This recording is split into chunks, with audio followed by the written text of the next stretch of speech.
Hello and welcome back to my garden. Today we're going to be doing something different. In fact, that's what I think I'm going to title this, something different. If you've been watching my channel for a while, you guys know that I have a weed problem. And that is called the ubiquitous pine tree. Here I have one of the many little seedlings that have fallen to the ground and taken root throughout my garden. This one is potted up for a particular reason. I'm going to try my hand at bonsai. I'm going to grow this little guy into a bonsai tree. Did you know you can make practically any tree and or shrub into a bonsai? Yeah. I was actually watching a video about this earlier today, and the term bonsai means tree and pot. I think that's what it is. I think it's a two-part word. It's pot and tree, or tree and pot, something along those lines. I'm not an expert. No, and I didn't say a Holiday Inn Express last night. But the theory is that I can plant up this little pine tree, and pine trees grow very fast, into a bonsai. But to do that, I need a pot.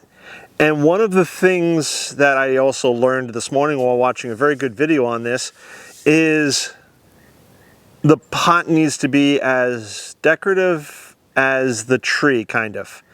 That's not quite right. So the theory is that if you use a regular terracotta pot, yes, you can make a bonsai tree in a regular terracotta pot. But a regular terracotta pot is boring and dull. There's nothing exciting about it. If you put it into a shallow pot that's glazed, or if you put it into a tall pot that's painted, the pot itself should have some sort of character. I think that's the right idea. Again, I'm not an expert in these things, but I don't have a glazed pot nor a pot that I would call very decorative, so I need something. This is where my newfound concrete skills come in, because I'm going to make a hypertufa pot. If you've never heard of hypertufa, I'll explain more in just a second. Let's go over to the garage. Maybe some of you made your own hypertufa, maybe some of you are familiar with the idea, and maybe some of you aren't. But essentially you're trying to take concrete and make it look like stone. And it's one of the things that I've been wanting to play with for a while. And I figured, you know what? If I show you guys more planting bulbs, you just may wind up unsubscribing in droves. Even though I do have some alliums and daffodils I still need to plant out. And I thought, why not make a container out of hypertufa for that tree that I want to make into a bonsai. In watching that video about the bonsai, and if I remember, I'll link it below, it doesn't really matter the style of container or the depth of the container. It's weird. The gentleman who the video I watched basically went on to this, for me to summarize, to say that the sizes of the containers and the shapes of the containers have changed drastically over the years, from more modern to more traditional, to square being more in vogue, to a circle being vogue. The Japanese tend to make their pots shallower than the Chinese do, and it's a whole thing. But I thought, why not make a hypertufa, like I said, pot container to plant my bonsai in, and then it'll give me an excuse to play with hypertufa. So, with all that being said, how do you make a hypertufa pot? It's actually pretty simple. There's several different styles and techniques that I've seen on the interwebs, and if you guys search, or if you've done it yourselves, you're familiar with this. But basically, you're going to take 1 part cement, not concrete, cement. So cement is the glue that makes the concrete. Remember, I talked about this when I'm making my molds. I was kind of giving you that brief overview, but cement has no sand, no aggregate in it, no lime, no other ingredients. It's just cement. So you're going to take 1 part cement, 1 part perlite, and 1 part moss, or sphagnum moss, right? And then you're going to mix all these 3 ingredients together, and then you're going to put them into your mold. Your molds can be anywhere from, let's say, a plastic container. You can do a pile of sand, which I will at some point. Do a pile of sand and then form the concrete mixture over that. Today, I'm going to be taking this old tub, and this is another way of doing it, whereas you take a plastic bag and then you line the tub, and I could also use a cardboard box, but you line the tub with this, and what's going to happen, there's two things that's going to happen with this. One is your finished exterior side is going to be rough. It's not going to be smooth. It's going to be whatever texture that it gets off of the plastic bag, so it might have some wrinkles and creases in it, and I want that because it gives it some sort of character. And the other thing it does is allows you to easily remove it from your container, in which case I'm using a tub. Let me show you how I'm going to make my mix and how much mix I'm going to make, because I have no idea if I'm going to have enough to fill this to the rim of what I want, but we're going to see. And you can use anything for a mixing tub, and it depends upon how much mix you want to make for whatever it is pot that you're going to create. Now I'm taking an educated guess on how much I'm going to need, but let me show you my unit of measurement. So I'm using this 4-cup measuring cup. It's a cheap little plasticky thing I've been using. So this is going to be my 1 part. So if you've looked at concrete projects and they say in the instructions like use 1 part cement, 1 part whatever, and you go, what's a part? What is it a cup? Is it a quart? Is it a scoop? What kind of scoop are you using? What size? It's very confusing. I could literally use one of those red drink cups that you get at a party that you have your beverages in, those disposable ones, and that would be my 1 part. Everything has been measured out with this container. So I have, in this case, so now this is to give me my volume, right? So I have basically 8 cups, because I did 2 of these, of perlite. And by the way, if you're doing this, you want to be in a well-ventilated area because of the perlite dust and the cement dust. And then here's my peat. So again, I measured out 2 of these, right? So it's 2 of these, 2 of these, and so that'll be my 1, and now I'm going to go get 2 of this, 2 cups or 2 of these containers of the cement. That's 1, and that's 2.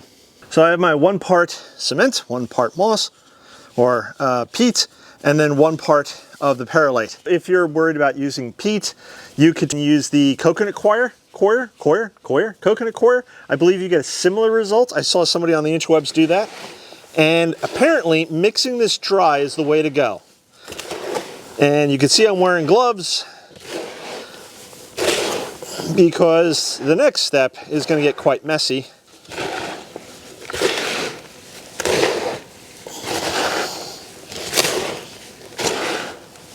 Make sure all your big chunks are broken up.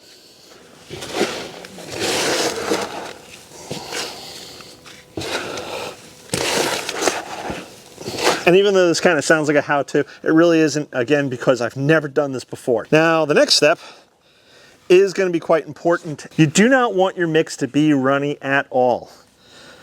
So we're just going to add a little bit of water at a time.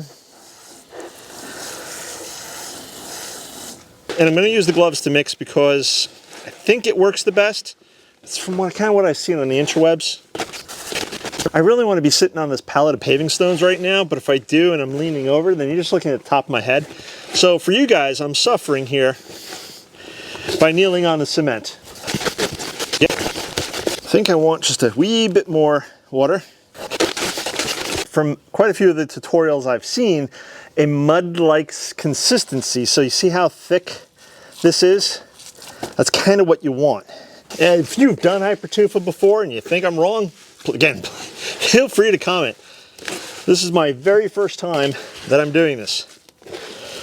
Now I don't know if I don't think I'm going to have enough to fill that container, but let's see what kind of a mess we can make. The other thing I'm going to do is I have these little pieces of PVC pipe.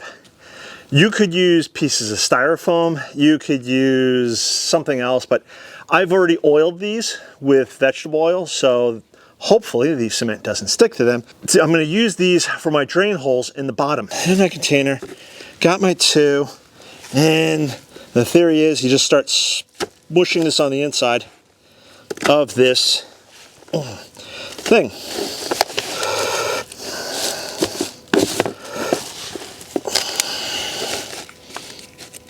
Okay, do that. And then, of course, you want to be pressing it down into it. You want to try to get rid of any of the not air bubbles, but you want to make sure that all the concrete is smushed together. It's all connected. And you want to make sure the bottom is basically even, let's say at least an inch thick, maybe a little thicker, but I think at least an inch thick. You could do thicker, which would probably be safer. But this is what I'm going with right now. And I don't have that much mix, so we're not going to be able to fill this container up to the top. But I'm going to try to bring you guys in closer so you can see how I'm now going to do the sides. Hopefully you guys can see that. And what we're going to do is we're going to start smushing this up the wall. This is kind of why you want it to be a thicker mud. And you're going to have to build up the thickness of the wall here. Then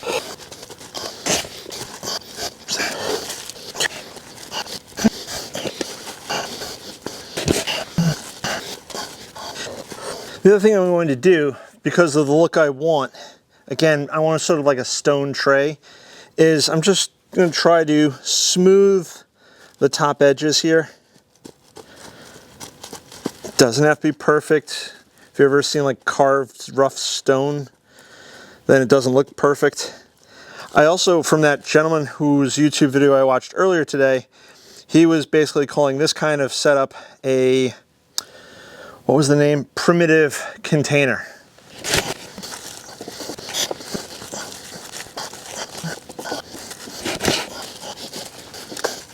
And I'm out of mix, but this is okay. We can make the container somewhat uniquely shaped, as it were, with this corner.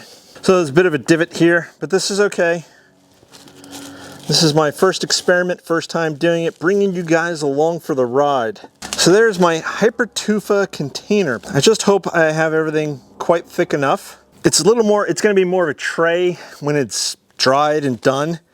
I hope it dries well and it does its thing, but we're going to have to wait. Now I will let this sit for about 48 hours before I pop it out, and then pop out my little my PVC pieces there for the drain holes.